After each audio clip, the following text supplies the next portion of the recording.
बिहार में सबसे ज्यादा गरीबी है, बेरोजगारी है, पलायन है।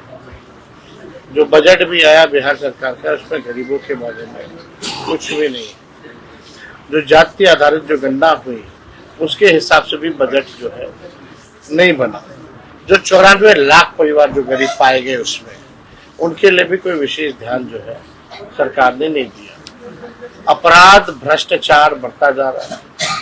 लगातार एनसीआरबी के आंकड़ों को लेकर हम लोग जो है पटना में भी इस बात को रखते हैं, और सोशल मीडिया में तो हम पूरा बुलेटिन जो है कहाँ कहाँ हादसे हुए वो भी जारी करते हैं। भ्रष्टाचार तो सबसे ज्यादा इस सरकार का, मंत्री जी का भी फिक्स है, नीचे का तो नीचे का है ही, ब्लॉक थाना का भी है। लगातार लोग जो है मौजूदा सरकार के भ्रष्टाचार से लोग जो है परेशान। आप देखिएगा, कोई इंजीनियर हो, कहीं भी रेड पड़ता है तो करोड़ों रुपए पाए जाते हैं, ईडी द्वारा पकड़े जाते हैं। लेकिन ईडी केस करती है, लेकिन बिहार की पुलिस केस नहीं करती है। बिहार की आर्थिक इकाई शाखा जो है वो केस नहीं करती। तो भ्रष्टाचारियों को बचाना, अपराधियों को बचाना, संरक्षण देना, ये सरकार जो है इसी काम में जो है लगी हुई है। और हम सब लोग जो है जनता के मुद्दे को लगातार उठा रहे हैं। आप देखिएगा, जिस प्रकार से महंगाई इतनी बढ़ा दी गई, गैस का इतना दाम बढ़ा दिया गया, पेट्रोल डीजल का इतना बढ़ा दिया गया, आम आदमी जाएगा कहाँ? इन सब चीजों को देखते हुए ही हम लोगों ने जो है योजना लाया था कि माई बहन मान योजना, माताएं बहनों को 2500 रुपये प्रति माह देंगे, गैस सिलेंडर जो है 500 रुपया किया जाएगा, और वृद्धा पेंशन 400 से 1500 हम लोग करेंगे। ये इसी दिशा में है, ताकि लालू जी ने जो सामाजिक न्याय किया, अब समय है आर्थिक न्याय देने का, आर्थिक न्याय करने का। लेकिन 20 साल की मौजूदा सरकार और केंद्र सरकार में 11 साल इनकी सरकार रही, अभी भी है। इन्हीं के नीति आयोग की रिपोर्ट में बिहार जो है सबसे फिसड्डी राज्य है। तो 20 साल इन लोगों को मौका मिला, 11 साल केंद्र में मिला। यूं का त्यों बिहार बल्कि और बदतर स्थिति में जा रहा है। बड़े पैमाने पे पढ़ाई को लेकर के, शिक्षा, रोजगार, चिकित्सा को लेकर लोग पलायन कर रहे हैं। और जो यहाँ व्यावसायिक वर्ग है, जो वैश्य समाज के लोग, लगातार जो है उन पे हमले हो रहे हैं, लगातार जो है डकैती की जा रही है, बैंक रॉबरी हो रही है, एटीएम उठा के ले जाना, ज्वेलरी शॉप्स जो है उसकी चोरी की जा रही है। ये मतलब आम बात जो है बिहार में बन करके रह गया है। मुख्यमंत्री अचेत अवस्था में है, उनकी स्थिति हम लोग सब लोग जानते हैं क्या है। इस पर हमको कोई टिप्पा टिप्पणी नहीं करना, हमको तो चिंता होती है उनकी स्थिति को देखते हुए। लेकिन अब मुख्यमंत्री जी टायर्ड हो चुके हैं, और रिटायर्ड अधिकारी से बिहार, रिटायर्ड मुख्यमंत्री से बिहार अब चलने वाला नहीं है। बिहार के लोग परिवर्तन चाहते हैं, बदलाव चाहते हैं।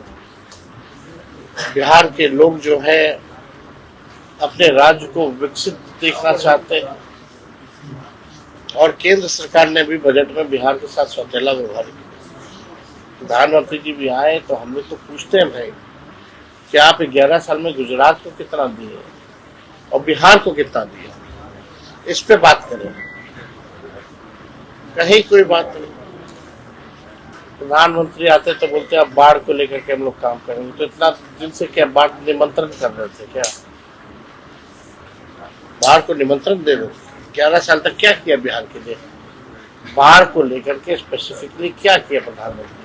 ये 11 साल की इनकी एनडीए की सरकार ने। अब ये लोग जागे तो इनके कथनी और करनी में भारी अंतर है। और इस बार बिहार की जनता जो है मौजूदा सरकार से अपना पिंड छुड़ाने का काम करेगी, इन लोगों को सबक सिखाने का काम करें। और कोई सवाल है? एक जनगणना को लेकर आप एक नई बात सामने आ रही है कि जिस तरह हिंदुओं की जाति की गिनती हुई है, इसी तरह मुस्लिमों की भी जातियां गिनी जाएगी। एक नई बात आज आ रही है। सबकी गिनती होती है भाई। मुस्लिमों जो हम लोग या कोई भी सेंसस होता है या जातीय सर्वे जो हम लोगों ने कराया, मुसलमानों में भी कई जातियां हैं, हिंदुओं में भी कई जातियां हैं, हर धर्म में कई जातियां, उन सबकी गिनती होती है। अगर आप एक बार रिपोर्ट पढ़ ले तो ये सवाल आप पूछिएगा नहीं। मुसलमान के लोग भी अति पिछड़े में आते हैं, उनमें भी दलित वर्ग है, तो ये हर एक लोगों की जो है होगी तो पता चलेगा क्या है। कल आपने आरक्षण की बात की थी, मतलब क्रेडिट लेने के लिए इस तरह का ये जाति जनगणना अभी लाया गया है। कौन? जो केंद्र सरकार द्वारा लाया गया है। अब देखिए, तो जवाब वही देंगे कि भाई जात पात फैलाने वाले बोलते थे हम लोगों को, 4 जाति बोलते थे। अब तो उन्हीं से पूछिए जवाब क्या है। प्रधानमंत्री नरेंद्र मोदी जी और आरएसएस तो कहता था विद्वेष पैदा कर देगा जातियों के बीच, तो अब इस पे तो जवाब उनसे पूछिए कि हमारे एजेंडे पर ही उनको क्यों झुकना पड़ा, हम लोगों की बात को ही क्यों लागू करना पड़ा।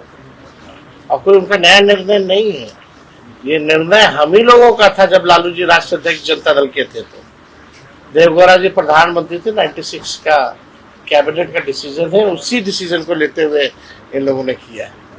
तो निर्णय तो हम लोगों का था, उस निर्णय पर ये लोग आए। कल दलित और आरक्षित की बात कर रहे थे आप, कल दलित और आरक्षित की कल बात कर रहे थे। आईपी गुप्ता इतना बड़ा महारैली की, क्या लगता है गठबंधन उसको अपने साथ जोड़ेगी? अब देखिए, कई पॉलिटिकल पार्टियों का चुनाव के समय जो है जन्म होता है। बिहार में आपसे हम पूछे कितना पॉलिटिकल पार्टी है तो शायद आपके पास भी इसका जवाब नहीं होगा, वो इलेक्शन कमीशन के रिकॉर्ड में जाकर के देखना होगा। और यही खूबसूरती है लोकतंत्र की कि भाई सबको अपना चुनाव लड़ने का भी अधिकार है, पार्टी बनाने का भी अधिकार है। तो जो लोग आ रहे हैं उनका स्वागत है, सच्ची निष्ठा से आए, देश हित में, राज्य के हित में काम करें, आगे ले जाने का संकल्प लें, अपने समाज को आगे बढ़ाएं। इससे खुशी की बात क्या हो? एक सर्वे आया सीएम फेस को लेकर जिसमें 35% के साथ आप 1 नंबर पे हैं, 2 नंबर पे नीतीश कुमार है। क्या देखिए, हमको अपने आप पे विश्वास है, बिहार की जनता पर विश्वास है। जो आदमी व्यक्ति जनता के दुख सुख में रहेगा, जनता उसको आशीर्वाद देगी, प्यार देगी। इस सर्वे का कोई हम इस पे ध्यान नहीं देते कौन किसको आगे बढ़ाया है, कौन किसको पीछे ढकेल रहा है। ये तो लोगों का चर्चा का अपना विषय है, अपना लोग करते रहते हैं। तो हमारा केवल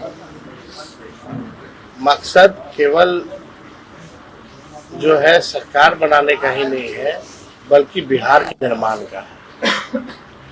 हम केवल मुख्यमंत्री नहीं, ये नहीं बात है भाई, कम से कम बिहार निर्माण हम लोग कैसे करें, मिलकर के बिहार को आगे कैसे ले जाए, ये हमारा मकसद। विकास और भ्रष्टाचार और कई मुद्दों को लेकर आप बात करते हैं, लेकिन बराबर जब चुनाव का समय आता है तो जंगल नैरेटिव सेट करना शुरू कर देते हैं इंडिया वाले। ये कैसे इसको आप फेस कीजिएगा? कितना साल से इन लोग के पास और कुछ है तो इन लोगों को बोलने दीजिए, बोलने से कोई फर्क पड़ा है क्या? हम लोगों को सबसे बड़ी पार्टी लगातार हम ही लोग बोलने दीजिए। चिराग ने कहा है कि वो बिहार की राजनीति करना चाहते हैं, उनके इस बयान को किस रूप में आप देखते हैं? तो अभी कहाँ की राजनीति कर रहे हैं? अपनी केंद्र की बात, केंद्र की राजनीति करते तो बिहार से न कर गए हैं केंद्र में। और कोई मना किया कि केंद्र सरकार अगर फूड प्रोसेसिंग मंत्रालय है तो बिहार को कितना फूड प्रोसेसिंग यूनिट दे दी है? मक्का है, मखाना है, केला है, लीची है, आम है, क्या किया अब तक? तो पूछो। एगो कपड़ा मंत्री है गिरिराज, कितना टेक्सटाइल पार्क देती है? 10 साल जब 9 को आया था तो 9 को सब राज्य में बांट दिए, बिहार को छोड़ दिए। बोल रहे हैं कि बिहार जो है इसका जो वो फिलअप नहीं कर पाता, क्राइटेरिया फिलअप नहीं कर पाता। बिहार में अगर सबसे गरीबी है, सबसे ज्यादा पलायन है, तो सब क्राइटेरिया, कौन सी क्राइटेरिया फिलअप करने की बात कर रहे हैं? और अगर नहीं कर पा रहा है तो 20 साल से आप राज्य में है, 11 साल से केंद्र में है, क्राइटेरिया लायक क्यों नहीं बनाया आपने? तो इन लोगों से कोई मतलब, इन लोगों का अपना स्वार्थ का मतलब है। कुर्सी मिल जाए, घर मिल जाए, सिक्योरिटी मिल जाए, इसी में बस खुश है। उनको थोड़ी मतलब है कि भाई जो गरीब है 94 लाख परिवार, उनके लिए क्या किया इन्होंने आज तक? और कोई हाथ गोड़ बांधे हुए है क्या बिहार में घूमने से किसी? अच्छा, आप क्रिकेट से जुड़े हुए हैं, तेजस्वी जी पहले क्रिकेट खेलते थे, आपके बिहार के वैभव सूर्यवंशी का धमाल चल रहा है IPL में, अब उनके उम्र को लेकर सवाल नहीं, हम इस पे ये बेकार की बातें हैं। उम्र पे सवाल, जब खेल होता है तो सारी चीजें रहती है। उनकी परफॉर्मेंस को किसी परफॉर्मेंस जो है, बिहार का नाम उन्होंने, हमने तो खुद भी ट्वीट बकायदा जैसे मैच खत्म हो वैसे किया सब, और उस दिन अच्छा लगता कि हम समय मेरे पास था तो हम उस मैच को भी देख रहे थे। तो खुशी है, यंग टैलेंट जो है वो भी बिहार का नाम, देश का नाम रोशन करे, तो इससे ज्यादा गर्व की क्या बात हो सकती है? और हम लोग जो स्पोर्ट्स पॉलिसी बनाए हैं, हम लोगों ने भी स्पोर्ट्स पॉलिसी बनाई है, उसमें 73 जिला तो हम लोगों ने DSP रैंक और अधिकारी रैंक तक का उसमें प्रावधान किया गया है। 73 लोगों को नौकरियां भी मिली है उसमें। तो उम्मीद करेंगे जब वैभव सूर्यवंशी देश के लिए खेले